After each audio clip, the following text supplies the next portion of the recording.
नमस्कार विद्यार्थी मित्रांनो आणि स्वागत आहे तुमचं प्रदीप रावसाहेब या आपल्या यूट्यूब चॅनलवर, जिथं गणिताला आपण एकदम सोपं करून टाकतो. तयारी करतोय आपण 7वी स्कॉलरशिप परीक्षेची आणि त्यातील गणित विषयाची. यापूर्वीच्या व्हिडिओमध्ये आपण गणितातील तिसरा घटक परिमेय संख्या व त्यावरील क्रिया हा पाहिलेला होता. त्यातला स्वाध्याय 3.1 आणि 3.2 दोन्ही सोडवलेले होते. आजच्या व्हिडिओमध्ये पाहणार आहोत घटक चौथा, आणि हा चौथा घटक आहे तो म्हणजे संख्या रेषेवर आधारित. संख्या रेषेवर हमखास एक प्रश्न तरी परीक्षेमध्ये येतोच, दरवर्षी येतो संख्या रेषेवर प्रश्न, त्यामुळे हा महत्त्वाचा टॉपिक आहे. आणि आजच्या व्हिडिओमध्ये संख्या रेषा या घटकाची माहिती पाहणार आहोत आणि पुढील दोन व्हिडिओजमध्ये स्वाध्याय 4.1 आणि 4.2 हे पुढील व्हिडिओजमध्ये सोडवणार आहोत.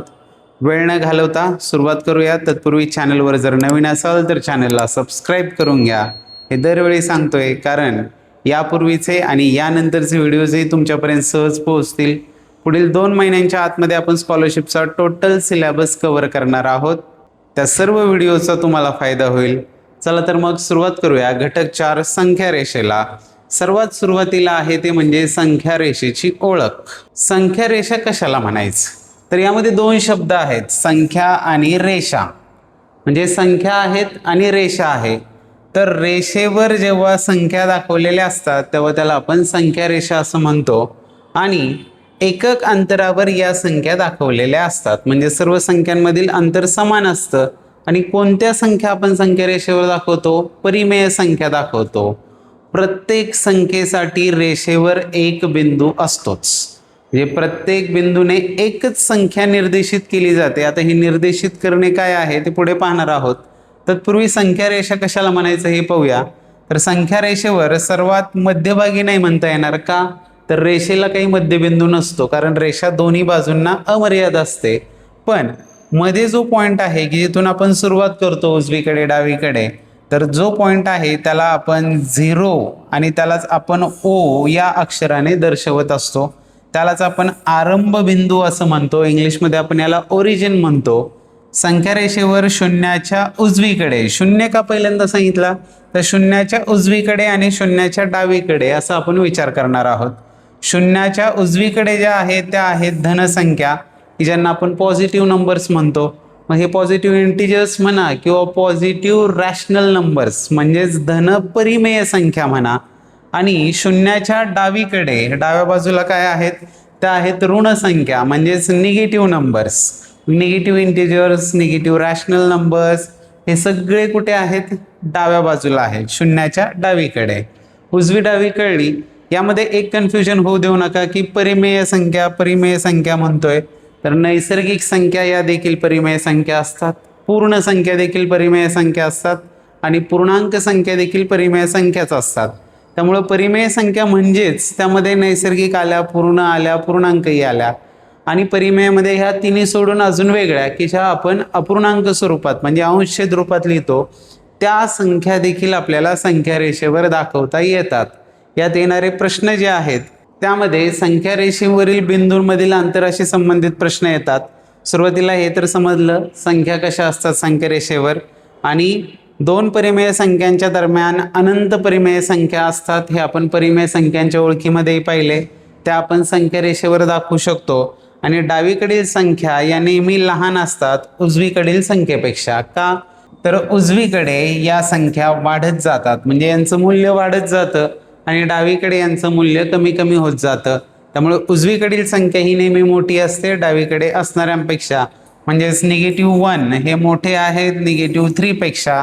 हे सगळं झालंय आपलं. आता हे आपल्याला येत आहे. आपल्याला त्याच्या पुढे जायचंय आता, की बिंदू आणि त्यांचे निर्देशक म्हणजे काय हे आता आपल्याला पाहायचं आहे. कारण हा शब्द बऱ्याचदा येणार आहे, बऱ्याच प्रश्नांमध्ये येणार आहे, बिंदू आणि निर्देशक. तर बिंदू आणि निर्देशक यामध्ये संबंध काय आहे, संख्या रेषेवरील बिंदूशी निगडीत असलेल्या संख्येला त्या बिंदूचा निर्देशक म्हणतात. निर्देशक म्हणजे कोण आहे, संख्या आहे. आणि संख्या म्हणजे कोणती संख्या, तर संख्या रेषेवरील बिंदूशी निगडीत असलेली संख्या. मग त्या संख्येला निर्देशक म्हणायचं. कुणाचा निर्देशक म्हणायचं, तर त्या बिंदूचा निर्देशक म्हणायचं. बिंदूचा निर्देशक असतो ते म्हणजे कोण असते, ती संख्या, आणि तो निर्देशक असतो कुणाचा, त्या बिंदूचा निर्देशक असतो. बिंदूला आपण नावं देतो, ए बिंदू, बी बिंदू अशी नावं देतो, आणि मग याचं वाचन करत असताना काय म्हणतो आपण, ए बिंदूचा निर्देशक -2/5 आहे, बी बिंदूचा निर्देशक 0 आहे, सी बिंदूचा निर्देशक 4/5 आहे, डी बिंदूचा निर्देशक 5/5 आहे म्हणजेच 1 आहे. इथे एक लक्षात घ्या, यामध्ये एकक अंतराचे किती समान भाग केलेत हे पहिल्यांदा आपल्याला मोजता आलं पाहिजे. अंतर काढत असताना या गोष्टी कामाला येणार आहेत. इथं 0 ते 1 याचे किती भाग केलेत, 1, 1, 2, 3, 4 आणि 5 भाग केलेले आहेत. मग 5 भाग केलेले असतील तर प्रत्येक भाग हा किती असणार आहे, 5 पैकी 1 भाग, म्हणजे हा 1/5 झाला. परत 1/5 मिळवले म्हणजे हे 2/5 झाले, परत 1/5 मिळवले 3/5 झाले, परत 1/5 मिळवले 4/5 झाले, परत 1/5 मिळवले 4/5 अधिक 1/5 म्हणजे 5/5 आले, म्हणजेच तो किती आला, 1 आला. आणि या पद्धतीनेच हे पुढे चालू राहतं.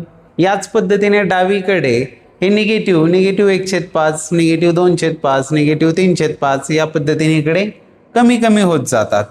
बिंदू, त्याचे निर्देशक आणि एककाचे किती भाग केलेले आहेत याच्यावरून आपल्याला अंतर काढायला प्रश्न येतात.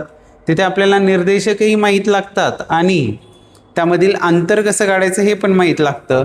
तोच घटक पाहणार आहोत की जो संख्या रेषेवर विचारले जाणारे प्रश्न आहेत हे मोस्टली अंतर आणि निर्देशक याच्यावरच विचारले जातात.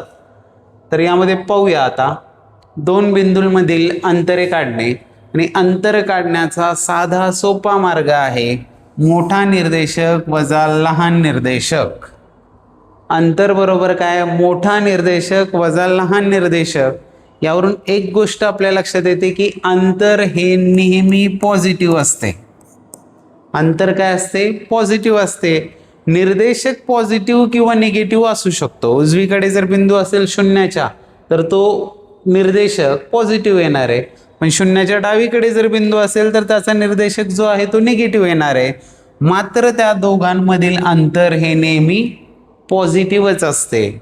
इथे पहा, बिंदू P आणि बिंदू Q यांच्यामधील आपल्याला अंतर काढायचं आहे. तर अंतर काढण्यासाठी काय करायचं, मोठा निर्देशक म्हणजे उजवीकडे असणारा तो मोठा वजा लहान निर्देशक करायचा आहे.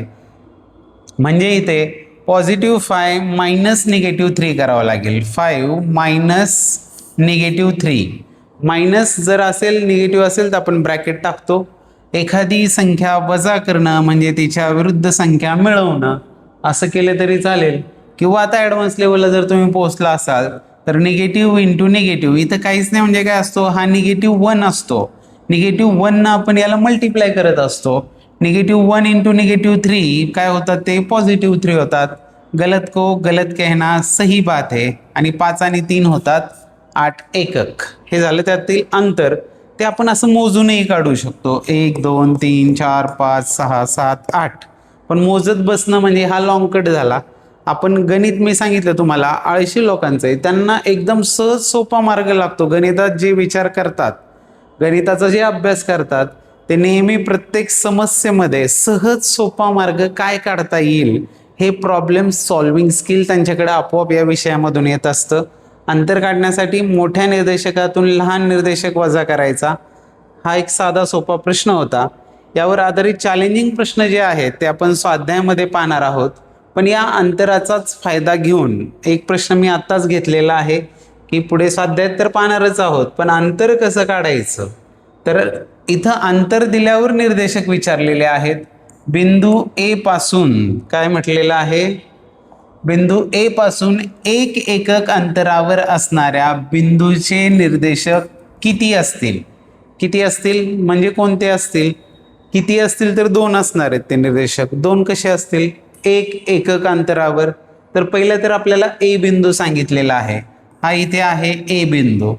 ए बिंदूचे निर्देशक काय आहे, -2/5. -2/5 हा आहे ए बिंदूचा निर्देशक. याच्यापासून 1 एकक अंतरावर असणाऱ्या बिंदूचं आपल्याला निर्देशक विचारलेले आहेत. तर पहा, यापासून 1 एकक अंतरावर म्हणजे 1 एकक अंतरावर उजवीकडेही असू शकतो किंवा 1 एकक अंतरावर डावीकडे देखील बिंदू असू शकतो.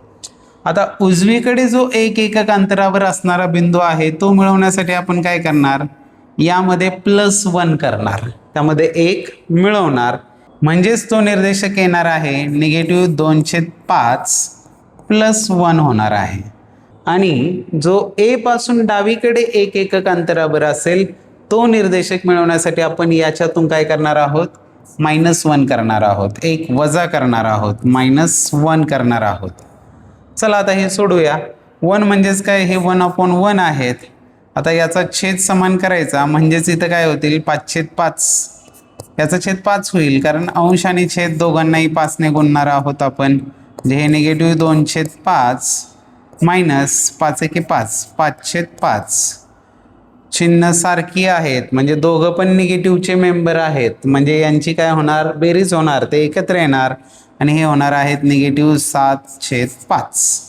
म्हणजेच -7/5 हा जो बिंदू आहे तो 1 एकक अंतरावर आहे ए पासून डावीकडे, आणि जो ए पासून उजवीकडे 1 एकक अंतरावर असेल तो काढण्यासाठी आपण काय करणार, यामध्ये 1 म्हणजेच 1/1 मिळवणार आहोत, म्हणजेच हे -2/5 प्लस याच्याही अंश छेदाला आपण 5/5 ने गुणूया छेद समान करण्यासाठी, म्हणजे हे झाले 5/5, म्हणजेच हे आले 5 आणि 2, 5 पॉझिटिव्ह आहेत, 2 निगेटिव्ह आहेत, 5 मधून 2 गेले, राहिले 3, संख्येने जास्त पॉझिटिव्ह होते, म्हणजे उत्तर काय येणार आहे, पॉझिटिव्ह 3/5. म्हणजे ए पासून उजवीकडे 1 एकक अंतरावर असणार आहे 3/5. म्हणजे लक्षात ठेवा, कोणत्याही बिंदूपासून जर आपल्याला अंतर दिलेलं असेल तर 2 बिंदू संभाव्य असतात. एक तेवढ्या अंतरावर उजवीकडे बिंदू असू शकतो किंवा तेवढ्या अंतरावर डावीकडे बिंदू असू शकतो, आणि त्या बिंदूंचे निर्देशक शोधायला आपल्याला विचारलेलं असतं. एवढा साधा सोपा घटक आहे. जर तुम्हाला एका पूर्ण एककाचे किती भाग केलेले आहेत, या पूर्ण एककाचे समान किती भाग केलेले आहेत हे काढता आले आणि त्याच्यावरून एका भागाची किंमत ठरवता आली तर यामध्ये काही अवघड नाही. अत्यंत सोपा असा घटक आहे आणि गॅरंटेड मार्क मिळवून देणारा घटक आहे. त्यामुळे पुढे जे आपण स्वाध्याय पाहणार आहोत त्यामध्ये आपली या घटकाची अत्यंत व्यवस्थित अशी तयारी होणार आहे. आजच्या व्हिडिओमध्ये थांबूया इथेच. संख्यारेषा एकदम सोपा घटक आहे. पुढील व्हिडिओमध्ये आपण पाहणार आहोत स्वाध्याय 4.1 जो संख्यारेषेवर आधारित आहे. या संख्यारेषेवर टोटल 2 स्वाध्याय दिलेले आहेत. घटक लहान असला तरी का, तर गेल्या कित्येक वर्षांपासून स्कॉलरशिप परीक्षेचा हा अनुभव आहे की दरवर्षी संख्यारेषेवर एक तरी प्रश्न विचारला जातो. त्यामुळं हा जर टॉपिक तुम्ही क्लिअर केला तर तुमचे 2 मार्क लगेच खिशात पडलेत असं समजून घ्यायला हरकत नाही. चला भेटूया लगेचच स्वाध्याय 4.1च्या व्हिडिओमध्ये.